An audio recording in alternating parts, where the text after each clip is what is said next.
ఒక్కడిని మిగిలిపోయిన ప్రభావం నీ ఉదయం సన్నిధిలో వచ్చాను. యాకోబు పెరిగిలాడినట్లుగా పెరిగిలాడు. ఆ ఒక్కడే ఉన్న యాకోబు ఆశీర్వదించబడినట్లుగా. అప్పటి వరకు యాకోబు అంటే మోసగాడు అర్థం, కానీ ప్రభు రాత్రి చెప్పాడు, ఈ రాత్రి నుంచి ఇక మీద నువ్వు యాకోబు అని అసలు అంటే నువ్వు మోసగాడు పిలువబడు. ప్రభు నిన్ను ఆశీర్వాదములకు కారకులుగా మారుస్తున్నాడు. ప్రభు నిన్ను ఆశీర్వదిస్తున్నాడు.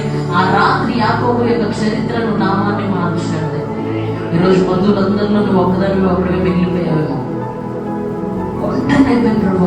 నేను ప్రేమించిన బంధువులందరూ నన్ను తోస్తారయ్యా. నేను ప్రేమించిన కుటుంబం అంతా నన్ను తోస్తుందయ్యా. నేను ప్రేమించిన వ్యక్తులు నన్ను దూరం పెట్టారని బాధపడతా ఉన్నావేమో. ఈరోజు నీకు ఒక శుభవార్త. నీ ఒంటరితనంలో నేను ఆశీర్వదించుకుంటున్నాను. నీ ఒంటరితనంలో అనేకులకి వెలుగుగా ప్రభుత్వం మార్చు. నీ ఒంటరితనంలో నీవు ఊహించనంత, అసలు ఎన్నడూ తలచనంత గొప్పగా ప్రభువు నిన్ను